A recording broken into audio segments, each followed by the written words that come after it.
ambasadorka u fadhiya qaramada midoobay ee Soomaaliya Abukar Cusmaan Abukar Baalle ayaa la weydiiyey su'aal bas su'aasha ay ka adag tahay oo ay ka mid yihiin maxaa idinkaga qorshaysan Israa'iil inaad kaga hortagtaan intiraafka ay Somaliland siisay maxaadse ka rajaynaysaa golaha qaramada midoobay Security Councilka golaha ammaanka ee qaramada midoobay waa su'aalaha waaweyn ee la weydiiyey waxa kale oo ka mid ah maxaad Somaliland ugu diidan tihiin intiraafka sida dadka kale ee intiraafka baadi goobaya tacdiyadihii dowladdii militariga ahayd ay geysatay ayaa wax laga weydiiyey iyo waliba madaxweyne Trump weerarka qaawan uu ku soo qaaday dadka iyo dalka Soomaaliyeedba su'aasha ugu dambaysa ayaa waxay u dhacaysay ama u muuqatay mid Abukar la doonayay in dabin loogu dhigo talowma ku dhacay soo odaygu shaxda waa faansayo waa ka booday qaybta dambe ayaad ugu tegi doontaa waxaynu dul istaagi doonaa haddaba 6 su'aalood oo ugu waaweyn oo waraysi nadaade su'aalo iyo jawaabo aad u dheera aynu idinkaga soo xulnay oo dhowr iyo 30 daqiiqo ahaa sidaas awgeed cadaalad uma samayn karno waxaas oo dhan soo koobno cidii doonaysa asagoo afqalaad ah qaramada midoobay website-kooda ayay ka daawan karaan وهاجاك هذا بتعوض aynu ku bilowne ambasadorka ayaa la weydiiyey su'aal daba socotay su'aalihii maalmihii la soo dhaafay qaramada midoobay waxa laga weydiinayay ambasadorka waxa uu sheegay 21 sano dowladdii militariga ahayd oo sii dirin doona muuqaalka 21 sano dowladdii militariga ahayd in ay markaas dagaal ay kula jirtay jabhadihii dalka soo maray isla mar ahaantaasna oo dabadda laga caawinayo garab ka helayay waxa uu Abukar sheegay in ay markaa dowladdii militariga ahayd iyo jabhadihii qaar ka midaba ay labadooduba tacadiyada ay geysteen laakiin waxa la yiraahdo xasuuq inuusan dhicinin ayuu yiri isla mar ahaantaasna cid si gaar ah loo bartilmaameedsaday aysan jirinin weeraradan iyo dagaaladanuna ay dalka qaybo ka mid ah oo kale ay ka dhacayeen laakiin waxa uu Abukar qirayaa in markaas dowladda hadda joogta madaxweyne xasan sheekh maxamuud iyo waliba dowladdii ka horeysay ee madaxweyne farmaajo labaduba ay isku dayeen inay arrimahan soo afjaraan oo xal loo helo oo wixii dhacay markaas laga garnoqo Israa'iil ayuusan waxba ula hareerin waxa uuna sheegayaa ambasador Abukar Baalle in ay hele inuu soo xigtay aan idhaahdee warbixin uu sheegay oo sir ah oo markaas Israa'iil 1,500,000 oo shacabka reer Gaza ah ay ku geynayso Somaliland waxa uu ka yiri dibnihiisa ayaad ka dhageysan doontaan garo oo xasuusno daawadayaal waxaynu isku daynaa inaanu turjino waxa uu leeyahay sida dadkeena afaqoon ay u fahmaan idinka laftigiina wixii aynu ka tagnay xagga hoose noogu soo qoro waa kan su'aashii koowaad dhageysi wacan Okay, our plan was to have 2 questions at a time because the time is limited. We have to also go to a wrap-up session with the GA. So this is a very interesting question, and you know, as you said, Somalia had a military regime that ruled the country for 21 years, and there was a lot of movements. Majority of them were actually supported by foreigners from outside. Those movements that was fighting with the military regime was overthrown military regime together. And during that time, there was atrocities committed by the military regime and also by some of the movements that was fighting with the military regime. And those atrocities can never be called genocide. And it was not a term that can be used because it was not targeted for specific groups or specific. The government were fighting with people who want to overthrow that regime at the time. And it took place in many parts of Somalia, not only northwestern region. But the claim of genocide in Somalia decades ago, more than 40 years ago, by the occupying power of Israel, it was kind of like shock to us. And it's an attempt to distract what the occupying force are doing in the occupied land of Palestine,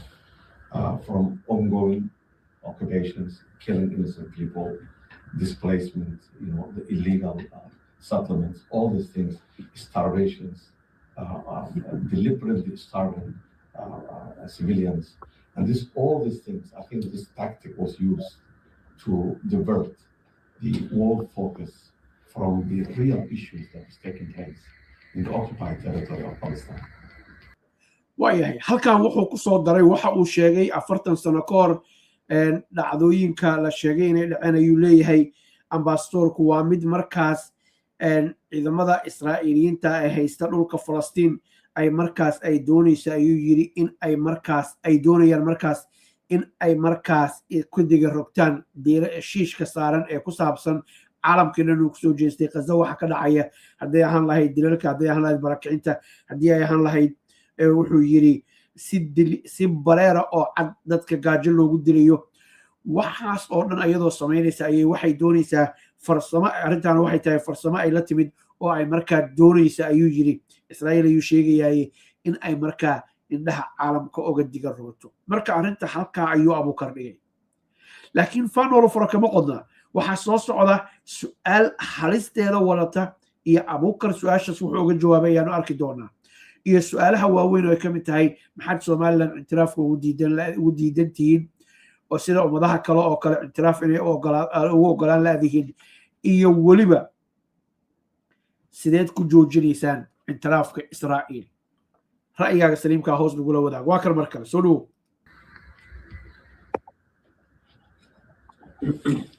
Hi, Ambassador here. Shida with China Central Television. First, wish you a successful month. My question is actually a follow-up on Emily's question. We know that a couple of days ago, the Security Council held a meeting on the problem with the question of Somaliland, and in the council, they expressed their opposition of the recognition. What is your reaction to the overwhelming global community's opposed to this recognition? And as my colleague asked about the further plan, but I want to ask, what reaction do you want to get from the council? How to cancel or reverse the decision of the Israeli government? Thank you. Okay, su'aasha uu ku raftay marka la soo koobo nuxurkeedu waxa uu yahay maxaa idinkaga qorshaysan in aad markaas kaga hortagtaan itiraafka Israa'iil ay siisay Somaliland sidee arrintaas aad u bedeli kartaan oo sideedii hore aad ugu soo celin kartaan su'aashiisu halkaas ayay u biyo-dhacdaa wuu ku raftay laakiin waa kaasa Abukar ayaa ka jawaabaya waxa uuna sheegay waxa uuna leeyahay intaan ku sii deynin marka hore waxa aan rabaa ayuu yiri si bareero cad inaan u xaqiijiyo in tacadiyada waaweyn la geystay xilligii dowladdii militariga ahayd ay jirtay xilli ay la dagaalamaysay jamhadihii dalka soo maray dowladda haatan jirta iyo daywataan sheegay dowladda haatan jirta iyo waliba tii ka horeysayna waxa ay ku dadaaleen siday xal waara uga heli lahaayeen waxay ku hawlanaay dowladdii hore waxay ku hawlanayd iyo tan haatan jirto anigu waan ka tirsanayba sidii xal waara looga heli lahaa markaas dhibaatadii dhacday loogagana garniqi lahaa tacadiyadihii markaa dhacay dadka iyo dalkana la isku hayn lahaa waa kan Abukar oo qaybta hore ka jawaabaya. Well, thank you again for following up this question. And I think one thing I have to make it very clear, atrocities took place during the military regime and during the time there was a fighting between these things.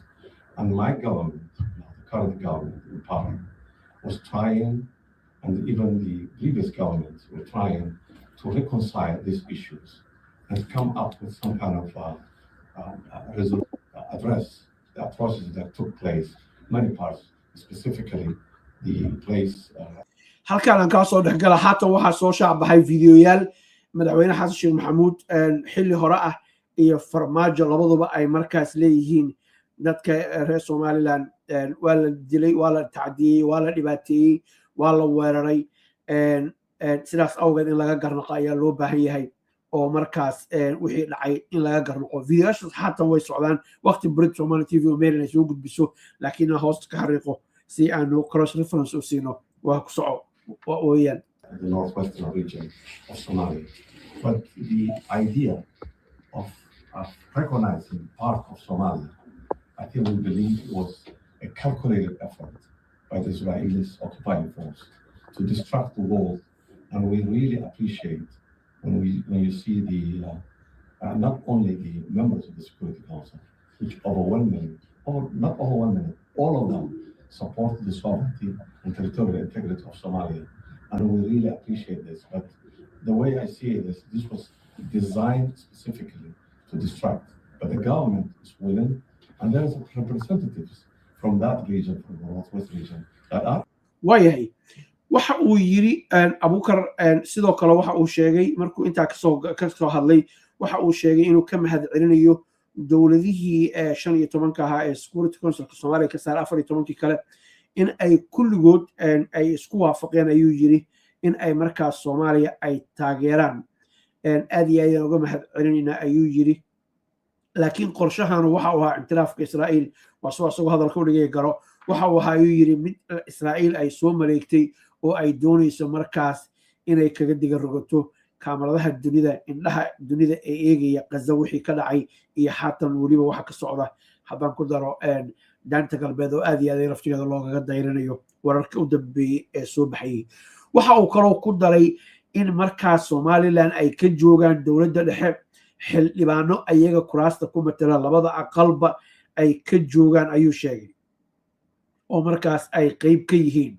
markalena dib wuxuu ugu soo noqonayaa Israa'iil oo ku eedeynaya markaas hawshan ay wada inay tahay mid aan soconaynin uu leeyahay hawsheeda waa mid aan soconaynin isla mar ahaantaasna ay doonayso in ay caalamka ku marin habaabiso code waa kan in the government and that are serving in the federal parliament from that region, from the Northwest region, that are in the government and that are serving in the federal parliament and that serving the upper house of the parliament. And there is a discussion was going on before even this thing, because I participated a dialogue between the Somaliland and Somalia that took place in 2012, 2013, 2014. And this was something that was ongoing, but was never a question of sovereignty or territorial integrity of Somalia was any country that recognized or at least thought about this. But there's the idea even in Somaliland. Somaliland no longer exists. Somaliland was, when we got independence, was two regions, Northeast and Northwest region. And Northeast, which is about 45% of the territory, and 45% of probably the population, if it's not more, are also part of the federal government of Somalia region. Part of that Northwest region, which borders toward Djibouti, are also trying to say that they don't want to be part of secessionist group. This is basically, it's not a problem of sovereignty or territorial integrity. It's a small group that want to succeed, and secessionist group from this. But again, as I said, the government, even though this exists, the government is trying to come up with some kind of dialogue and open a dialogue and see how best, without any military offense or without all these things, to solve the problem that, if there is a problem that is saying that exists, how to react on support on this kind of thing. So I don't know any more answer, but I think we have vision in the government and there is a dialogue already go before even these things. وحقاك سؤال تمحك لو ويديني داوديال أنا وقتي إنه كوين إنه سو كوين وحل لو ويدي سؤال صعته وحي لا ذا هي أنا أقول عيسى سيدة مدحوينا حسن الشيخ محمود اعتراف كإسرائيل سومالان waxa uu ku tilmaamay in ay tahay ujeedada ka dambaysa in shacabka reer Gaza markaas lagu soo daabuleeyo Somaliland su'aashaas uu ka jawaabay Abukar waxa uu sheegay in uu markaas uu soo xiganayo wadna maqli doontaan goor dhowe warbixin sir ah iyo heshiis la gaaray markaas in kun raahde 1,500,000 oo shacabka reer Gaza ah laga soo barakicinayo guryahooda oo Somaliland loo soo wada afkiis ka dhigayso waa kan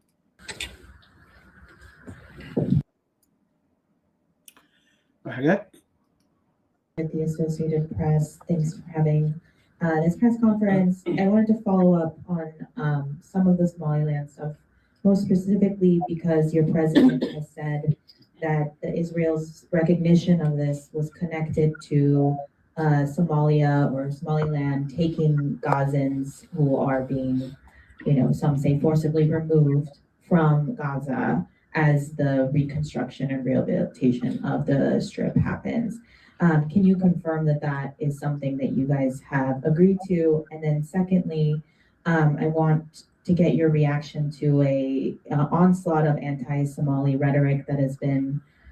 going on in the U.S., most specifically from the President of the United States, and some of the the rhetoric and even violent threats against Somali Americans in the U.S. Thank you. The first part of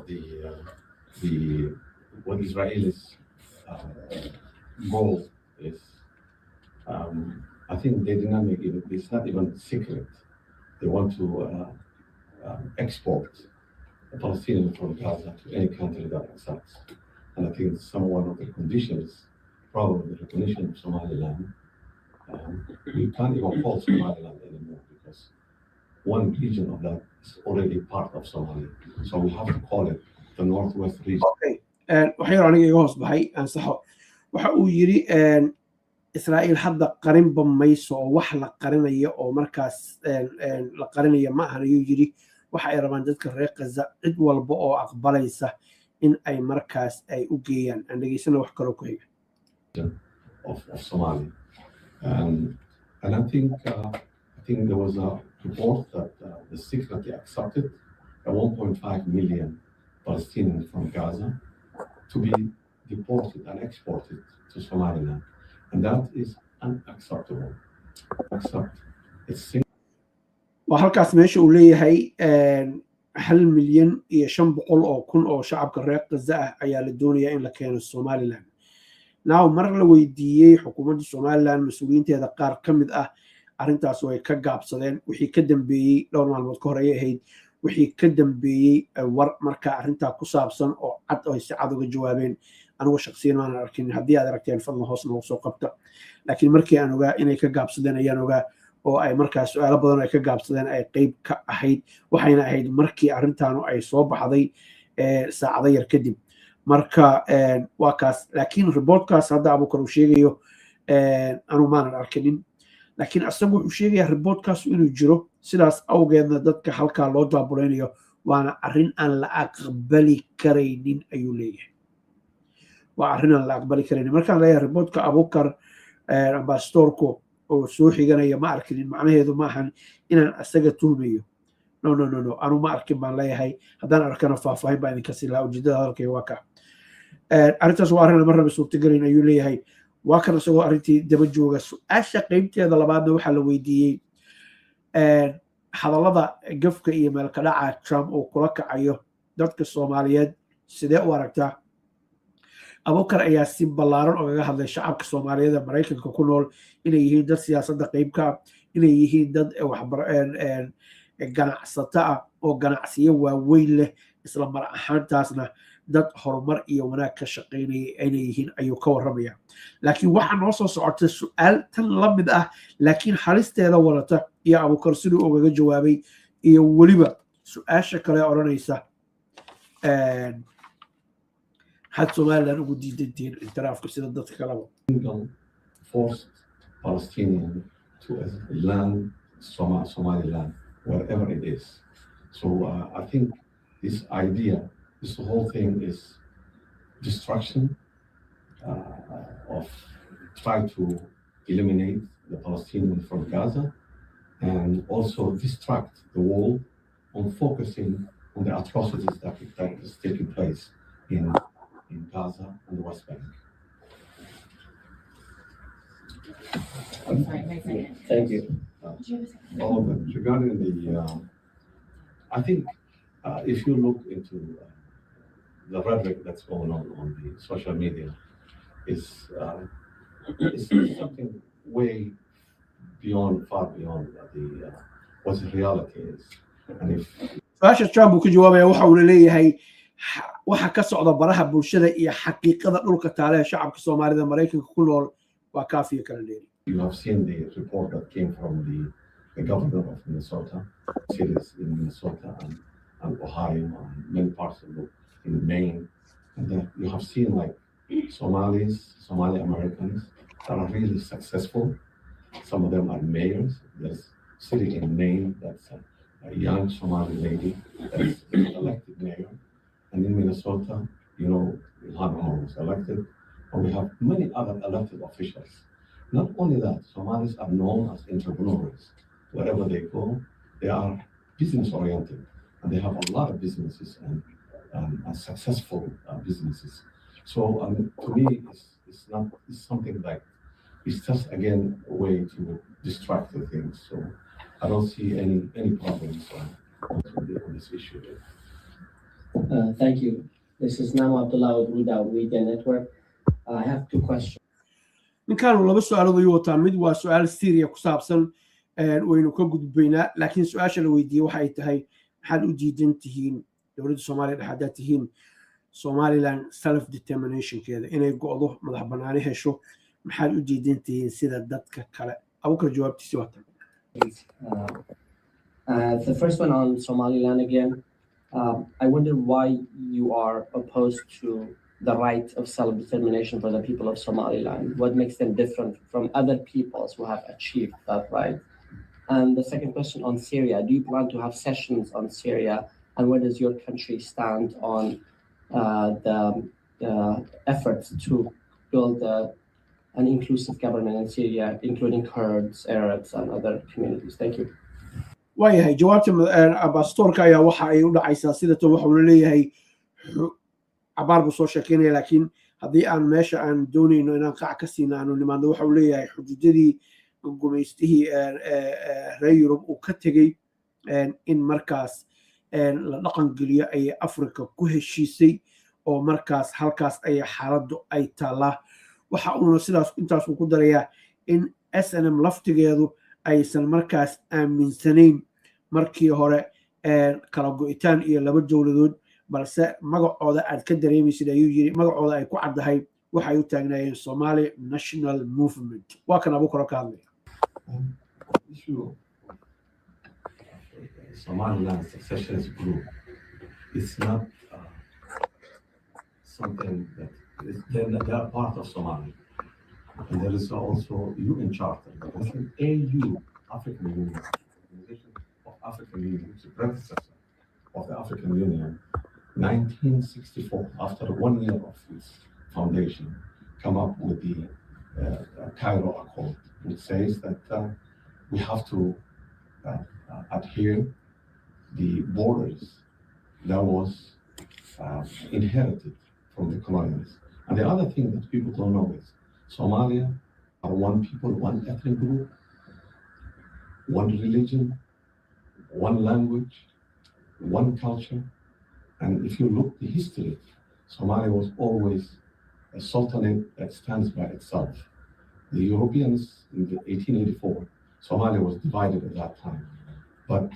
in 1960, when we get elected the independence, the first part that was a British Somaliland, which is the two regions, they got their independence in June 26. The flag they raised is the Somali flag that we have now. The blue with the white the 5-angle star. And the national anthem that was sung, they sing in June 26, 1960, is the same the national anthem that we still Somalia have. And even the movement that claims that they're separate from Somalia, even though we are the same people, same ethnic group, same language, same religion, even same sect of the same religion. When they were fighting with the military regime, their name was also SNM. They didn't have Somaliland. There was a Somali National Movement. waayahay qaybtaasna daawadayaal intaas ayaan ugu gudbinaa waxa noo hartay qaybtii aadka u xisaab badnay inta aanan u guda gelinin qaybtan oo aad u kooban haddii aadan horey Brit Somali TV horey ugu taxanayn waxaan kugu dhiirigelinaynaa kaana codsanaynaa inaad rukumataan si aysan idinkana waxba idiin sheeginin annaguna markaa tiradiina iyo tayadiina ugu faano waxaynu soo gaarnay qaybtii ugu culayska iyo miisaan ka badnayd iyo su'aasha halista ee markaas wariyuhu ambasadorka markaas uu weydiiyey iyo siduu uga jawaabay waatan telefishinkiisa waxaa arkaysaanba waa makiinadii ama maaragta cagaftii gurigan insha allah shaqadiisa way bilaabanaysaa qoditaankiisa muuqaalada qoditaankana iyo shaqada si ay u socota update waan isoo sii doonaa fursadaha ka socda Nairobi Mombasa guriga Suusi guriga Nyali labadaba way socdaan dad badan way ka faa'iideysteen walaalaha ninkana inaa ka faa'iideysan doontaan ayaa rajeynayaa gurigan waa guri casri aad loo naqshaday Turk system guri aad facilities u sareeyo wax badan oo facility u leeyahay supermarket cafeteria iyo pharmacy iyo meesha carruurta ku ciyaara playground iyo sitting area ba inta uu leeyahay basement baabuurta gelahayn uu leeyahay madrasada carruurta ku barlaay masaajidkiina guriga inta badan leeyahay sida guriga Mombasa gurigan waxaan ugu talagalnay dadka walaalaha qurbaha jooga inay ka faa'iideystaan qof kasta maanta danayna inuu guriga ama iibsado shirkadda Qibla Home la soo xiriiri karaa insha Allah anagana waxaan sameyn doonaa baadhiisi soo dhaweyn haddii Ilaahay yiraahdo ka faa'iideyso fursada jirto soo waca numberkii waa kaas aad u baahantiin وحاجة دولية سؤال وحي ولا عيسى سنة وحنا لو ويديي تضبط كي لصورة في حلقي مركز قولها أمان كقرامة المذوبي أي شريين أي حالات الدقدقة شركة سوماليا أي مركز أي دلبطي وحقت سميسي أي يجري وارباهين عالم كعياد قبستي you make news وارباهين عالم كعياد قبستي كديم مركز سيمبريرا أو عتابو هذا الشيء ومركز سفيركي إماريك إسرائيل سفير كوينكي إسرائيل ومركز وكويدي وكويري ما أذيقا نو شيء يمانتا أن مدح بناني إيه عدالة شكله وديرته مرة بين الدماغ نقطة ما دام أد سيداس وهذا الشيء وحا أنكا عدسانيا قرأ سؤال شو سيولا عيسو حبا سو صعودة وحا أنكا عدسانيا تلنا سيداس أو كلا إناد أو الجهديد أو سيباريرا وحا أفقق على الويرة هذا اللودد كويشن ويان وسؤال وجيد فوق لغلي هي أو ضمن إنه ضمن ولا تقدر يميسين waxa uu yiri su'aashiidu waxa ay tahay madaxweynaha dalka Mareykanka ayaa waxa uu dalkiina ku tilmaamay ayuu yiri in uu yahay dalka dunida ugu xun ayuu yiri ugu liita dadkiina waxa uu ku tilmaamay garbage xashiish ayuu ku tilmaamay maxad arintaas ugaga jawaabaysaa ayaa la weydiiyay su'aashaas qaybta hore aanu dhageysano وكان أمباسادور أبوكر وكهذا. Cara Little Press nella voce di New York. Ambassador, you made news last week because when you did your speech in the Security Council, you used a very direct language. So I hope you can do this also for this follow-up question. My colleague from AAP asked you what you think about what's happening in this country. Because it's not just, I don't know, a journalist or people, but he's the president of the United States that called your country the worst country in the world. And then he called also the people of Somalia garbage. halkaas aan ku joojino labadaas qaybo horaan kuugu sheegay jawaabteedii waa soo socotaa waxa uu yiri sida oo kale maalmo kadib xilli Trump uu markaas maalmo kadib waxa dhacday ayuu yiri in markaas Israa'iil ay Somaliland intiraaftay ma u malaynaysaa wararka qaawan ee Trump uu ku soo qaaday dadkaaga iyo dalkaaga iyo intiraafkaanu inay interlink yihiin inay isku xiran yihiin oo xiriir ka dhaxeeyo ma u malaynaysaa waa kan jawaabtii So I hope you can be direct like you were last week and ask you this. Did you speak with the ambassador of the United States since that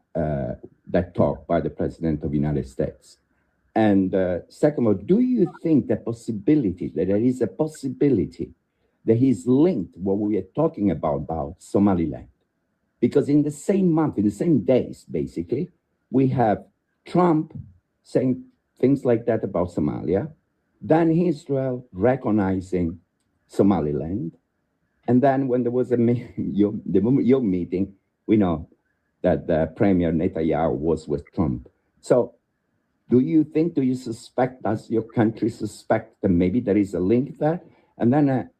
another question is about Iran. In Iran, there is a lot going on at the moment. The people are on the street and they're killed. Does your presidency of the Security Council want to do something for the people of Iran? سؤاشان أما سؤالهان إسبركان abukar baale dadka markaad eegtid videogan daawaday ee commenka ka bixiyey qaarkood waxa ay leeyihiin abukar baale waxa uu gashtay koofiyadda diblomaasiyadda waxuuna ogaga baxsaday si markaas xaraga leh ama diblomaasiyada ayuu ogaga baxsaday jawaabtiisii ayaa waxa ay leedahay sida tan waxa uu yidhi ambasadorku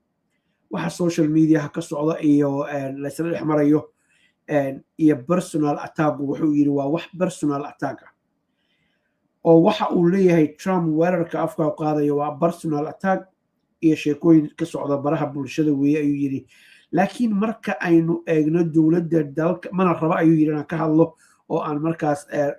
arrinta aan sii dabagalo laakiin marka la eego ayuu yidhi dowladda dalka Maraykanka mowqifkeedu waa mid cad ayuu yidhi oo wax iska bedelay malaha marka ay timaado arrinta Soomaaliya iyo siyaasadooda ku wajahan Soomaaliya so halkan abukar baale waxa muuqata in uusan ku dhex dhicinin oo aad mar dhow maqli doontaan ninka laftigiisa inuu arrintaas rabo inuu sii dabagalo in uusan markaas arrintii dhex gelinin uu ka dhigay uu yareeyey uu ka dhigay arrin personal attack ah oo markaas weerar Donald Trump iyo shakhsiyadiisa ku eg ah inkastuusan Donald Trump uusan haddana odhanin laakiin hadalku sidaas ayuu u dhacayaa laakiin waxa anigu halkan aan kala tegay ama aan kuu sheegay adiga waxay tahay mowqifka dowladda Maraykanku waxa weeye inay tiri siyaasadeennii Soomaaliya waxba iskama bedelinin halkaas ayuu abukar awrtiisii iyo geedigiisii uu ku furtay waa kan isagoo ka jawaabaya The first question, I think, is kind of like the social media has created an environment where everybody's become like an expert. So it's regarding the attack that was attacked personally, I think that's a personal issue and personal question. So I don't want to answer this, but what I will know is if the U.S. policy was spoken at the meeting of the Somaliland Security Council. The DPR of the United States has said clearly that they have the sovereignty of Somalia. They're not negotiating with that. So I believe I don't want to be going into this. And then the other thing is I'm the permanent representative for Somalia to the United Nations. I want to focus only on this thing. So I don't see any policy change from the U.S. So I cannot go any further on that to answer tweets and things like that. I think we're expecting probably, we don't have something in the agenda now, but if something comes up, we're waiting and we're looking forward to address that issue also in the Security Council. Now wuxuu ka hadlayaa Iran marka waa ka baxayna haatan su'aal kale oo weyn ayaa soo socota waa kan mar kale. I'm sorry, Ambassador, something come up that people being killed now. Were we talking also yesterday? You are the president. Well, there is a UN Department of Peace that deals with this thing. So we not follow the whatever in the media. We cannot say 100% are right. So we have to get at least reliable sources from the UN or from things. But I think this is something that we follow and we are serious about anywhere in the world that is halkaas su'aasha Iran ayuu kaga jawaabayaa waxyar ayaan gudbin doonaa inta kana eegina